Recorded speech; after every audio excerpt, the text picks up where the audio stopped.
national effort, and that's also why I chose the title that I did.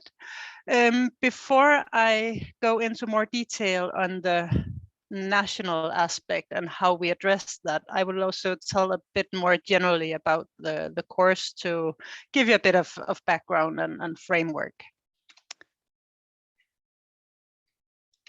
Oh, yeah, so probably many of you have seen this slide several times before, but I think it summarizes the course quite well.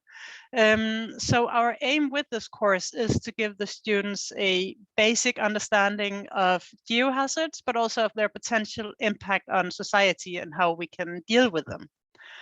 So now it's a national course. It's taught at the universities in Bergen, Oslo, and Tromsø, using the same teaching materials. I'll come a little bit back to how we do that. And these teaching materials have been developed by more than 20 experts distributed around the country at universities, but also at other institutions. And as Thea said, this work has been supported by iEarth and also by the National Geohazards Council. So in the course, we have focus on student active learning. I'll talk more about that. And we aim to give as I said, the students an introduction to geohazards, their consequences, and to risk management. And as you can imagine, this is a very broad course. So we cover very broadly, which also means that we don't really have the chance to go in depth. And this course partly builds on a UIB course that I developed back in 2016, which was also fairly similar to a course that they have been teaching in Oslo, and then we launched this national course in 2020. So there are a lot of institutions that have contributed to this course. So of course, the universities in Bergen, Oslo, and Tromsø, where we're teaching this course, have put down quite a significant effort, but also institutions like NGI, the Geological Survey, NORS, the road authorities, UNIS, and also NVE have given a major contribution to this course. It's taught nationally. This is the dream team that will have responsibility for the course. I see Louise is smiling this autumn. And then, of course, we have also other people at all universities who are helping us with the teaching. So the way we teach the course is in flipped classrooms. So this means that we provide the students a list of preparation materials that they're asked to go through before each class, and then we use the time in classes to discuss and work on practical exercises and so on. So we've split the course into 11 modules, which each cover one or more themes. So I'll give you a list in the next slide. And each of these modules then covers a 3-hour class session. And in addition to that, then we have some practical assignments, some GIS projects where Ben Robson has done a great job to help us develop those. So I see Ben is here as well. We have portfolio assignments and other stuff the students are working on. The assessment is entirely portfolio based, so we do not have a written exam, and many of the activities are done in fixed group, and also we do actually quite a bit of work to develop group work skills among the students, and they're giving each other feedback on their contributions to the groups and so on. So this is a list of the topics that we cover. I think also more or less in the order that we're covering them. There may be some slight changes. But we start off with a basic introduction to hazard and risk assessment, disaster management. And then we have a module on geotechnics and slope stabilities and landslide classification. Also, we cover quick slides in that slide. Then we have another more general landslide module. And then we go basically through the hazards one by one. So we cover snow avalanches, flooding, earthquake, volcanic hazard, tsunamis, extreme weather events. And then at the end of the semester, we try to kind of bind things together in a module on cascading events. And at the end, NVE have contributed also with a module on regulations and economic impact, insurance planning, and so on. So in addition to the flipped classrooms, we have an excursion, which I'll tell more about. We have the GIS exercises that I mentioned. And then we have 3 portfolio assignments. One of them is a poster that the students develop in groups on a small research project that's related to the excursion. Then they write an individual term paper, and again, they work in groups on a risk communication project. And these 3 assignments, together with quizzes that they go through in the beginning of each class, are then evaluated or assessed in order to set the grades for the course for the students. The excursion is mainly, developed by Jostein Bakke here in Bergen. Also in Tromsø, they have their own excursion that Louise is in charge of. So we go out for 2 days and work with the students on identifying and mapping hazards, so especially landslides and floods, impacts, identifying impacts in the field, also looking at protection measures and so on. We have relevant stakeholders participating, so for instance, NVE and the road authorities, and then we have this poster assignment that's related to the excursion. So this is just a photo from one of the excursions we did with students from Bergen, where we went to Jølster in, I think this was actually in 2019, just after there was a massive landsliding event there with people from NVE, and we're looking at landslides. And this is from the year after, where students are also in Jølster and looking at landslides deposits and trying to study these in detail.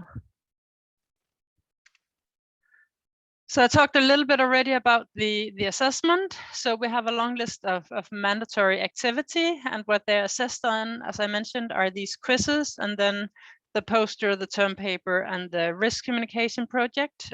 So actually half the grade is based on group work, which has worked out surprisingly well, I would say. And for each assignment, we provide the students detailed rubrics where they see exactly what we expect from them and how many points they can obtain if they fulfill our expectations on the different aspects that we are assessing. So during the course, we collect a lot of student feedback. So we constantly remind the students that we are very happy to receive their feedback. We ask for it specifically. And I think that actually means that we get a very open and honest conversation with the students about the course and the teaching. We ask the students to write reflective notes every week, mainly reflecting on their own learning, but also giving them the opportunity to provide general comments to us. And I think that's important when you do reflective writing. Every week, we also then give the students some feedback and kind of summarize the feedback that came in during in the reflective notes of the previous week. And we try as well as we can to follow up on the feedback we receive. And then on top of that, we have the students writing a final reflection note at the end of the course. This is very much inspired by Henriette Linge, who has been doing this in one of her courses. Then we had iEarth students, at least in Bergen, doing an oral course evaluation at the end of the semester for the last 2 years. And also we have done a written course evaluation at the end of the semester. So in total, this means that we have a lot of valuable data on how this course is kind of received by the students, what they like, what they don't like, what they feel they learn from, and so on. And it also means that the students are a little bit fed up, but I think they, in the end, forgive us for that. So to come more to the national aspect, when we decided to go national with this course, I mean, this was very much, promoted by iEarth, who had a strong interest to do this. And the advantage that also many of us saw was that we could really exploit the expertise that was distributed throughout the country in a much better way by doing this. We also then were able to involve potential future employers of the students in developing teaching materials and also in the teaching itself, which also meant that they became more visible to the students and to some extent also the other way around. Also going national opened some opportunities for teachers to cooperate, which I think personally has been a very nice thing in this course. And it opens an opportunity to have joint student activities across institutions. So students can actually interact with each other and with students at other institutions who are learning the same as they are. So I think these were the main argument we had when we started this national development. Then how did we do it? And we started this back in 2019. And back then we did this mostly or almost entirely in Bergen. And the reason for that was that I wanted to try out some of these things that we were planning to do in the course. For me, it was completely new to teach in flipped classrooms. I hadn't done portfolio assessment before, and I kind of foresaw a risk if we would then suddenly launch all these things in a national course in a group which actually didn't know each other that well, and I saw a slight risk of this all ending up in chaos. So we decided to develop a couple of example flipped classrooms and test these in Bergen in 2019. And we did that for 2 modules on earthquakes and on volcanoes. And then also we tried out the 3 portfolio projects locally here in Bergen and did the portfolio assessment only with the students here to get some experience with that and see how these assignments were working before we launched this nationally. And I mean, looking back, I think that was actually a good idea to do that because we had a bit of experience, we had a bit of confidence, and we knew when we started developing the whole course a little bit more what we were after and what was realistic to do with the students. So then in 2020, this is where the majority of the development work was done. And we did this development, you can say, at 3 levels. So I was coordinating this effort, which mostly meant that I was trying to coordinate a core group. And then also I was trying to maintain an overall overview of what was going on. And then I think most of the work was really done in this core group where we had 1 to 2 people from each of the institutions. And we were discussing quite regularly and trying to coordinate the development efforts. So the development of each module was done in separate groups, and in each of these groups we had a representative from the core group to assure that we had consistency in the development and also that we could discuss assessment criteria and set up the rubrics and so on. And then we had these working groups, 1 for each module.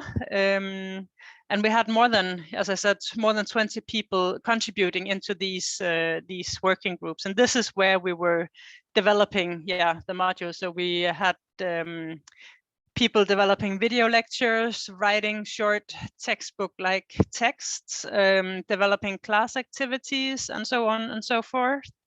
And some of these people were experienced teachers. Some of them were not.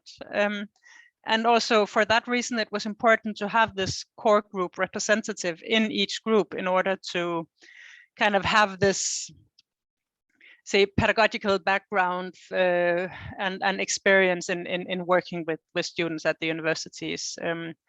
One example is that many of the people who were working more operationally with geohazards would tend to suggest having an exercise with the students where you would work on using the tools that they are using in their everyday working life. And I think that's an obvious thought to have. I mean, this is what they do when they actually work on these problems out in the real world.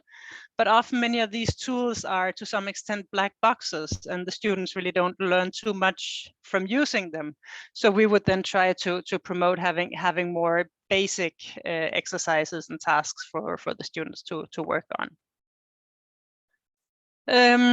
But with Yeah, so yeah, the way we then had these working groups working is that we had written this quite long and detailed instructions for the working groups, where we first explained a little bit about the course and the overall concept, and then made very clear what we were kind of expecting from each working group, and then also gave a list of what we were aiming at covering from the course.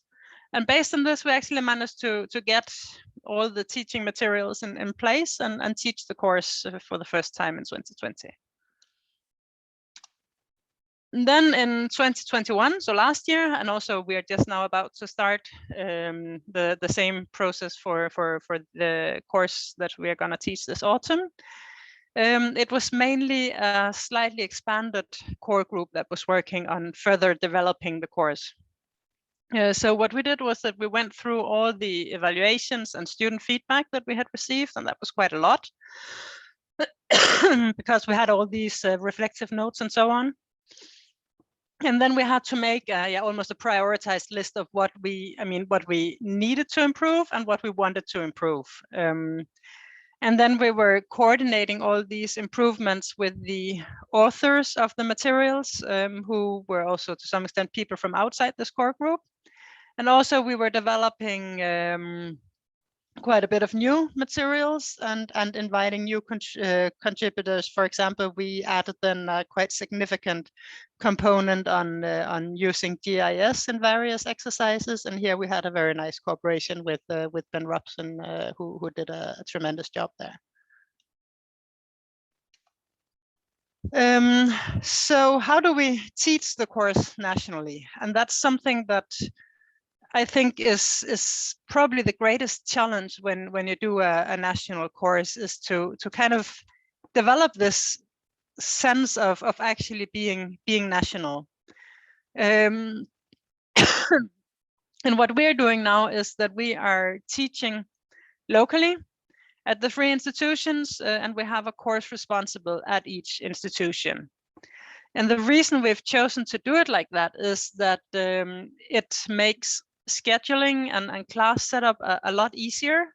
I think just agreeing on a common teaching time for 3 universities is close to impossible. At least our student admins always turn kind of pale when I mention this opportunity to them. Also, it gives us a possibility to follow up the students locally, and we want physical teaching. And I think especially, and I mean, this is my personal opinion, but the first run of this course was to a large extent here in Bergen on Zoom because of the pandemic. And that has just confirmed to me that we have to do this physically.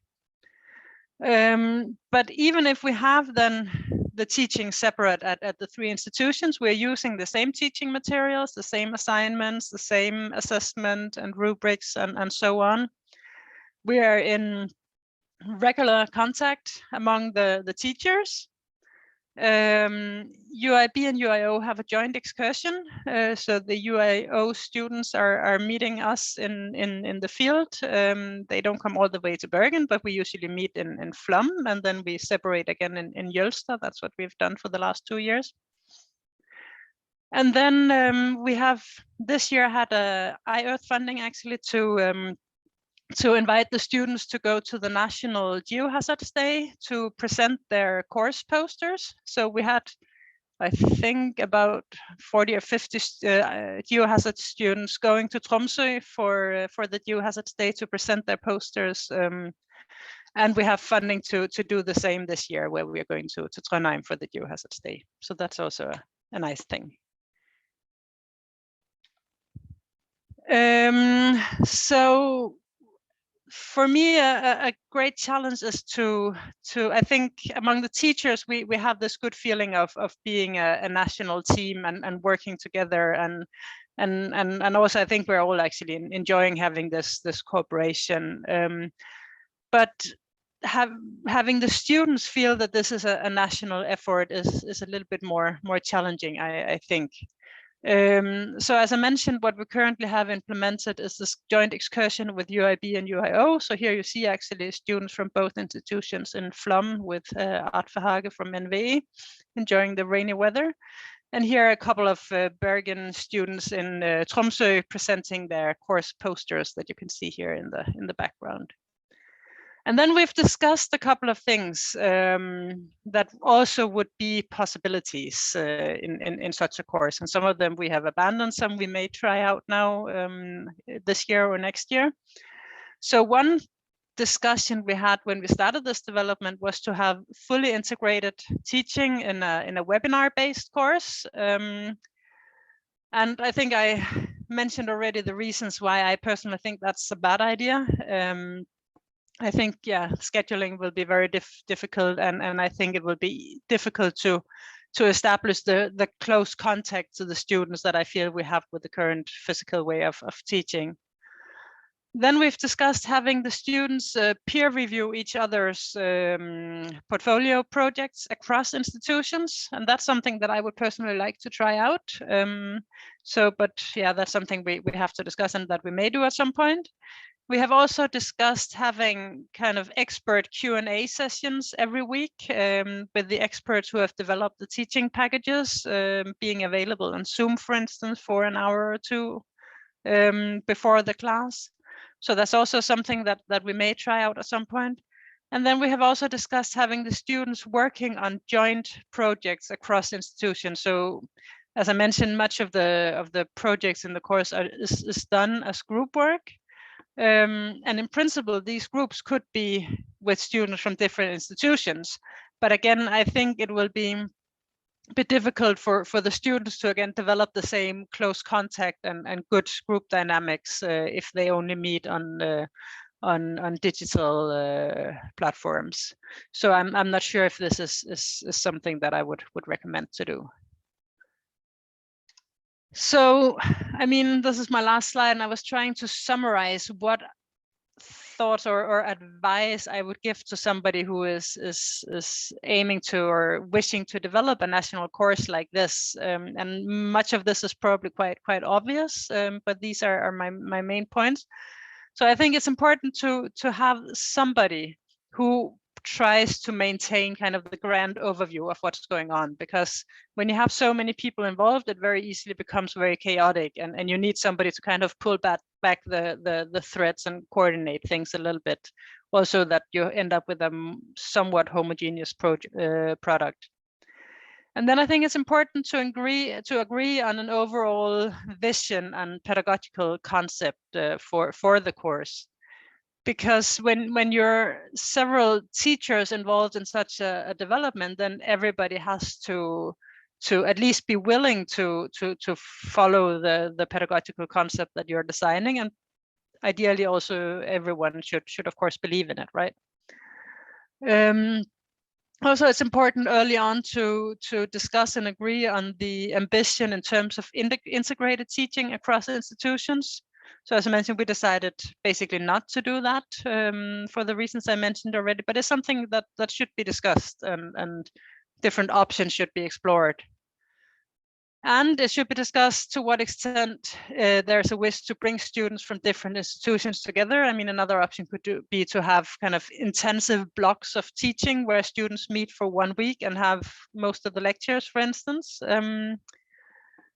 And then one should be aware of differences in logistics, regulations, and traditions at the different institutions. And I think that's actually been one of the main obstacles practically in developing this course, because then you set up kind of a concept for assessment, but then rules are slightly different at the different institutions. There are different traditions for how long teaching blocks are. For example, we went from 2-hour blocks to 3-hour blocks last year, and that was certainly not according to UIB tradition. So that's something you then need to actually argue a bit for having. But I mean, in the end, things work out. But one should be aware that there may be such issues.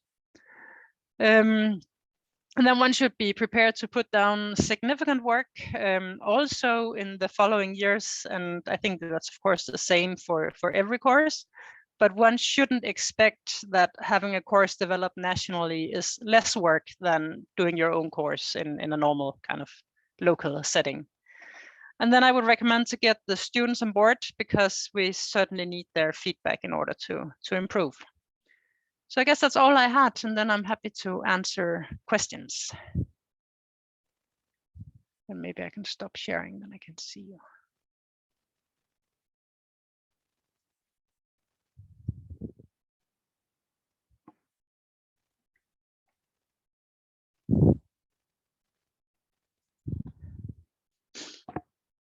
So I see Matthias is writing here. I saw that the students are expected to use 1.5 hours preparation. How much time do they really use?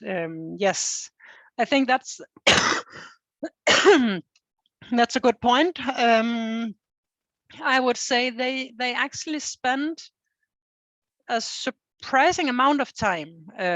So I think it varies a lot from student to student, and also they probably on average spend more in the beginnings of the semester than towards the end. I think many students spend probably around an hour or so. Some claim they spend also 8 to 10 hours, and I'm sure that some of them also really do. Others are very open; they use 10 to 15 minutes. I think the reason they spend so much time on preparation is that that we have a quiz at the beginning of each flipped classroom, and this quiz is counting as part of their final grade. So I think they're, I mean, it's to some extent driven by fear, which I guess is not a very good thing. But it's at least this quiz also seems to motivate them to put down some time in the preparation. And then we're trying to also explain to them that actually, yeah, they put down some work during the semester, but then in the end they don't have to prepare for an exam at the end of the semester. Then there's another question here. Do the students complain about the workload? They certainly do, yes. And for some of the modules, the workload is probably somewhat too high. And that's something that I think we need to also work on for next semester. Again,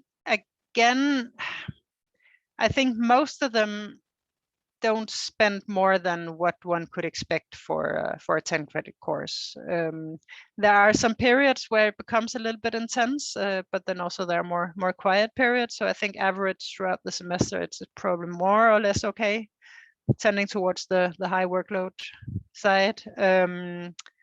But one needs to then also coordinate with other courses, right? So I think what often happens is that they have quite a lot to do in our course, and then at the same time they have other courses where they have big assignments, and then it becomes a lot. So, but it's certainly one of the criticisms that we have received from the students.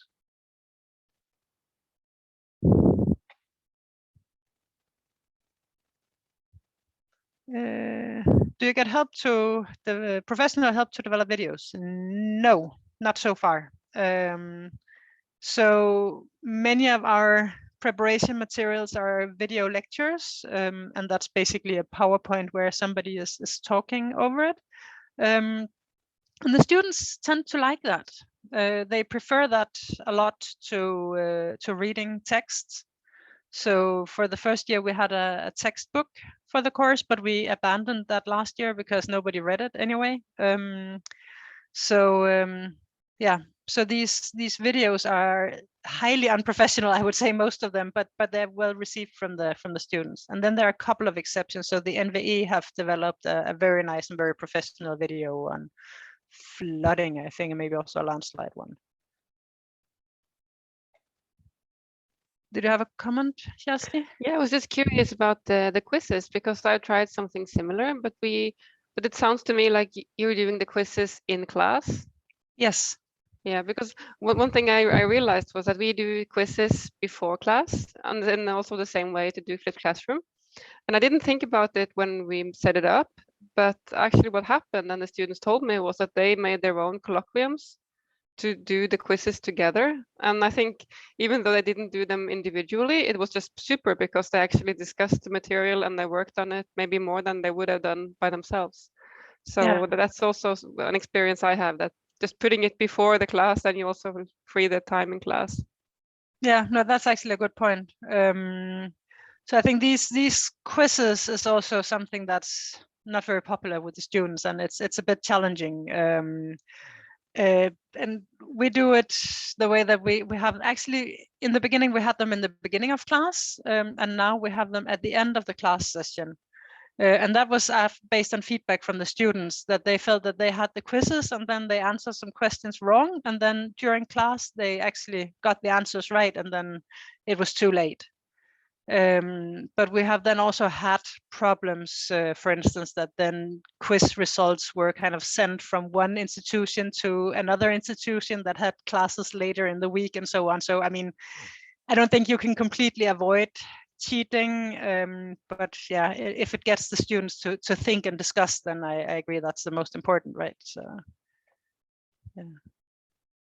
So, Thea, did you have a comment? Yeah, well, Bjarte has one. Yeah. Thanks, Mathilde. This is it looks really great, and it's impressive actually. And I talked to a lot of the students in our program, and they say a lot of good things about this course. So certainly you're doing a lot of things right, that's for sure.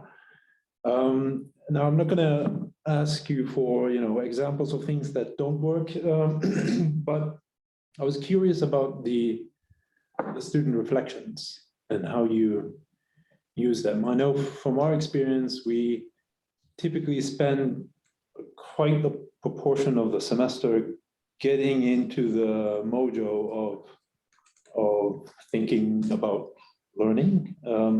So a lot of the, quote unquote reflections tend to be, at least in the beginning, focused on logistical things, like there was too much of this or too much of that or whatever, and not so much on the learning process and how did you think about this and how did you go about trying to solve this difficult issue. And so that takes a lot of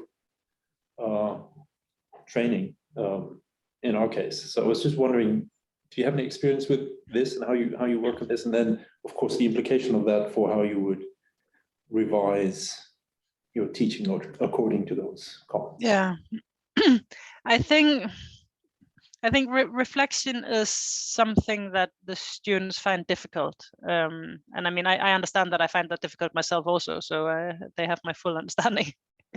And it's something that we have tried to improve.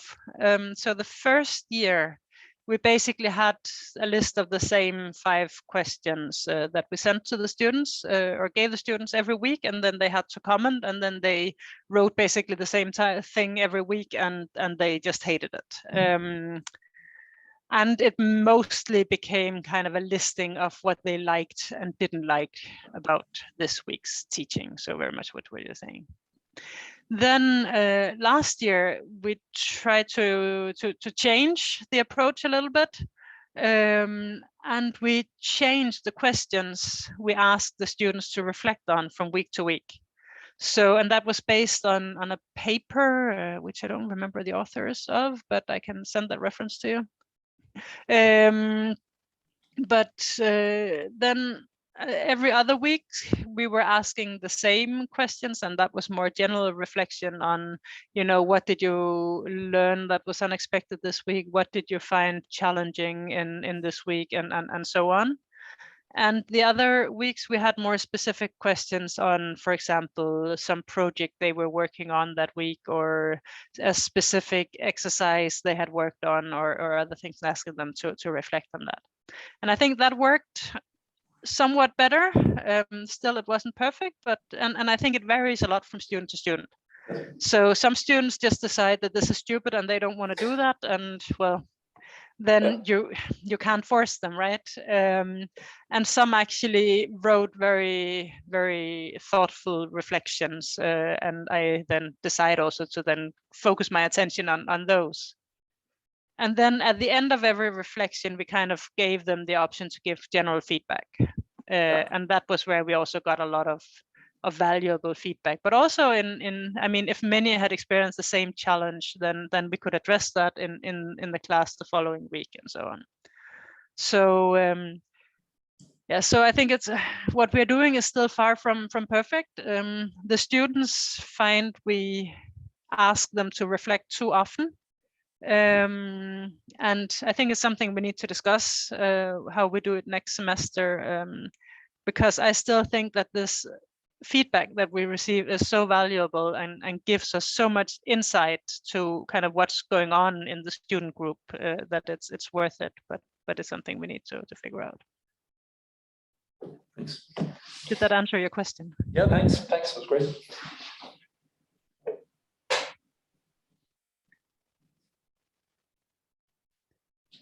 Other questions? Yeah, Shasti. I just wonder, do the students feel they are missing out if they don't prepare? I think it varies. We've had reflections where the students have kind of, yeah, you know, this exercise was difficult to me to work on, but then again, I didn't prepare well and I felt that. I think mainly they feel they miss out because they struggle with the quiz. Right. So I think that's kind of the main thing. But I'm just guessing that if they feel that it's really worth doing the preparations, not just the quiz, but also for the teaching, maybe that also helps them motivate. Yeah, and I think, I mean, that's also kind of related to alignment and so on, right? And it's something that we are aiming at, and I think we're succeeding more with some modules than with others. So it's certainly not perfect currently, but I think most of them feel at least it's worthwhile watching the videos to have a general kind of overview. So for the preparation materials, we usually have 2 levels. So we have kind of a mandatory part, which is then usually mainly some videos. It could also be a website that we're going to use in the course that they should look at or something like that. And then we have some more kind of optional things that they can look at if they're interested. Can I also ask one more? It's very interesting what you're doing, and I'm very impressed by what you have done so far. I was just wondering, do you end the course when they start reading for other exams, or do you kind of spend the whole semester and use that you can actually, or exploit the fact that you can use the full semester? Yeah, so the first time we ended it before the exams. Last year we drew it a couple of weeks longer, which then actually meant that some of the students had exams on the same day as they have to then come and give presentations at the course. So I think I would try to end it before the exam. But then, I mean, that has to be balanced against the workload during the semester, right? Because of course, if you can stretch it, then also you can reduce the weekly workload during the teaching period. So it's, I think there's not an easy answer to what's the best solution. Thank you very much.